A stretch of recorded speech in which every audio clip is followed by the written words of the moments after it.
we go, and you can bet your ass we can. This is my review of One Piece. Dressrosa is officially over, which means brand new characters, brand new arc, and a brand new One Piece movie on the way. And this brand new filler arc from One Piece really wants you to know that. Now, before you start grabbing your torches and pitchforks because this is a filler arc of One Piece, let's just pump the brakes a bit and analyze the situation. The One Piece series really needs a filler arc right now. They really need to help the pacing of this show, and by having a filler arc, that might actually help out just a little bit. Not to mention that it's really not that bad so far, not to mention it's directly tying into the brand new One Piece film, One Piece Gold. And that's what we're getting in this arc right here, which is known as the Silver Mine arc, which is going to involve Luffy and Bartolomeo going on a big grand adventure in a giant silver fortress. We are also formally introduced to one of the brand new characters from the One Piece film, Mr. Tanaka, who is this ridiculous character with a gigantic head who has the ability to phase through various objects. Very similar to Senor Pink of the Don Quixote crime family, except unlike him, he doesn't actually swim through these objects, he just sort of appears randomly like a creepy ghost. So what's the Silver Mine arc gonna be all about? Well, like I said, it's a story with Luffy and Bartolomeo. They actually get captured by these group of pirates who are riding on these battle boats, which are essentially swordfish jet skis? I don't know. They can also work on land as well. This is One Piece, remember? Weird is what they do best. So they end up capturing Luffy and Bartolomeo, and the leader of this group is this woman by the name of Desire, who apparently is one of the good old friends of Bartolomeo, so I have a feeling she's probably going to end up being very helpful in this arc. Well, she's currently working under this pirate by the name of Bill. Simply just that, Bill. He's the leader of the Pirate Silver Alliance, and apparently they have aspirations of basically being the most powerful pirates in the world. They want to be the brand new Pirate King organization, taking down all of the emperors, the Yonko, whatever you want to frickin' call them. They plan to be the best like no one ever was. Not so subtle Pokemon reference, which has nothing to do with this episode, to be honest. So, moving ahead with the One Piece review. The character of Bill is ridiculous. He's got kind of a lazy design, looking kind of like a stereotypical rocker, but his abilities are pretty cool. He ate the smelt fruit,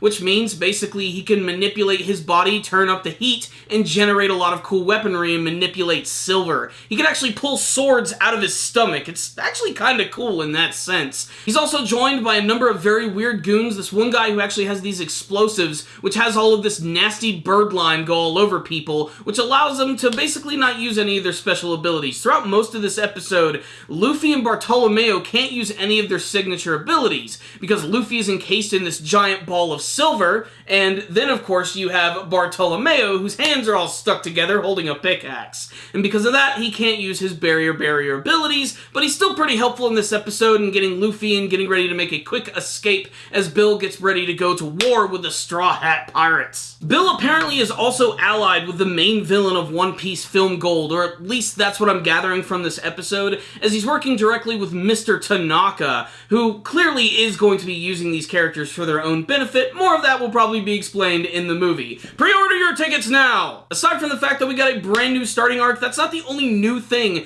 going on in this week's episode of One Piece. There's a brand new midway title card, which is like a combination of the old and the new, where you have those birds which are delivering the mail. We see a wanted poster this week being Bartolomeo, but we get that classic shot of the pirate ship right next to the pier at sunset, this one being Bartolomeo's ship.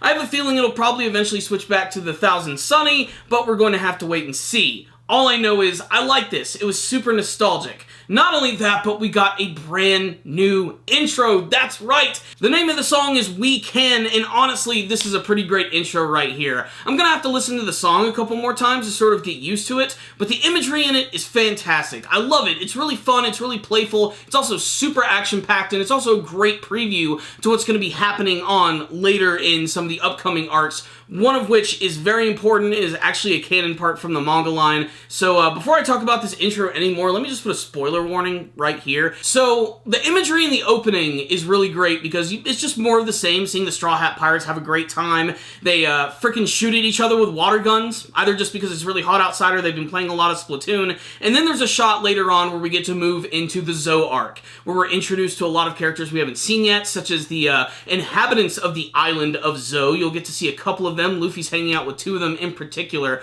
That's Wanda and Carrot. They're two members of the Mink tribe, which are these like half-human, half-animal creatures which inhabit the island. It was really great to finally see them. Not only that, but we also get our very first look at Jack. You'll notice that all the Straw Hat Pirates are fighting against this group of goons, as well as this giant mammoth.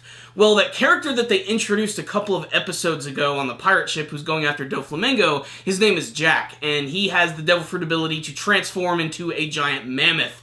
And we get to see that in action with everybody fighting against him, Sanji, Zoro, and Luffy all teaming up against him, and it looks so damn awesome! Not only that, but there's also a really great shot of Luffy going into his Gear 4th form, actually fighting against Kaido. Something which has definitely not happened even in the manga version, so this could be a very nice tease to what's going to be happening later, and it basically guarantees we're going to see Gear 4th again. I mean, obviously we are, but to see that going up against Kaido, the strongest in the world, that's awesome, and it's a fantastic preview for it. For the most part, though, the intro is very simple to all the other intros you've seen for the One Piece series. Straw Hat Pirates, enemies, friends, all hanging out, doing lots of goofy things. It's got a lot of energy behind it, and it'll get you pumped up for the episode, which is exactly what an intro should do. So what's the rundown on this week's episode of One Piece? This is an episode that I've really been waiting for a long time. A lot of people don't like filler episodes, but for someone like me, I'm interested to see what the One Piece series can do with it, because, you know, compared to like Naruto fillers, the One Piece fillers are really not all that bad, and they're not as long-winded. They have a lot more better pacing to them. They don't last as long. Like, I can't imagine this one going on that long, especially considering that none of it is really featured in the intro, and it's all stuff that we're going to be seeing in the next arc of the series. That being said, the villains themselves seem kind of boring. Like, Bill has a really cool power, but his overall design really isn't anything all that special, but the fact that it's tied into something into one of the brand new movies is kind of an interesting prospect. I mean, Mr. Tanaka clearly has a much more inventive design than any of the other characters that we saw in this episode, and that's because he's from a movie which has a lot of production value behind it. But it wouldn't be the first time that the One Piece anime series has created like a special arc which ties into one of the movies, and honestly, I like when they do that because it does make the movies feel a little more special, and it's kind of like the ultimate filler arc, if you will. I mean, the movie versions are great. Every One Piece movie that I've seen has been pretty good, especially the ones that take place after the time skip. They all sort of, in a way, almost fit into the storyline, and they have a lot of great imagery and some fantastic characters behind them. I loved One Piece Film Z. I loved, I think it was called New World. I just freaking loved it. It was so gorgeous and amazing. So I can't wait to see what they're going to do with One Piece Film Gold, and this one has got me even more excited for it, and I'm interested to see what they're going to do with this arc, if the other Straw Hat Pirates are going to get involved, or if this is just going to be an adventure between Luffy and Bartolomeo, which is great, because we are getting a situation where Bartolomeo is forced to work with Luffy, and it's like the best thing he could ever wish for. Like, he's so damn enamored to be with Luffy all the time now, and he's basically responsible for his ultimate safety, which is what's really great about this arc right here. It's going to lead to a lot of laughs, and the villains themselves seem like they're going to be really interesting. The character Desire is interesting too, to have someone who's connected to Bartolomeo. Of course, the planets have aligned that he's ran into one of his old childhood friends just after meeting Luffy and everything, but still, I'm interested to see how they develop on their relationship, and maybe revealing some parts about Bartolomeo's past that we actually do not know. It's also heavily implied he has been a fan of Luffy for quite some time, of course, ever since his antics with the whole Whitebeard War and everything, but I'd like to see some moments with him and Desire and his other friends when they're younger, seeing like all the reaction to what Luffy actually did during that time period. I think it would be really awesome. Otherwise, I have really no idea what they're going to do with this Silver Fortress arc, but there's enough characters to have some cool action scenes and go on a pretty exciting adventure before we move into the Zoe arc, which is going to be awesome, so let's get pumped up for that. Brand new intro, brand new midway title cards, brand new arc of One Piece where no one knows what's going to happen, with lots of hype for the brand new movie. This was an exciting episode of One Piece. If I only had one negative for it, it would simply be the animation. There were some parts of this episode that looked like shit.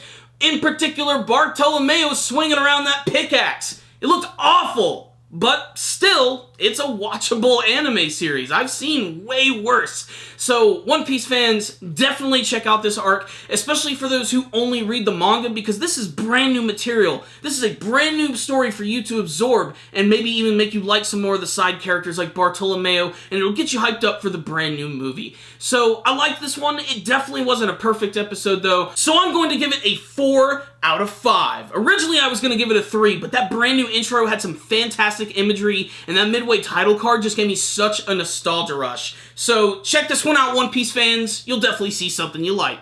Before you guys get out of here, make sure to tell me what you thought about this week's episode of One Piece in the comments section below. Did you like it? Did you hate it? Are you excited for the brand new filler arc? Are you really pumped for One Piece Gold? What do you want to see from the rest of this arc and One Piece and beyond? Please tell me in the comments section. Thanks for watching. Make sure to like, share, comment, and subscribe. Thank you guys again for watching. And as always, stay dandy, baby.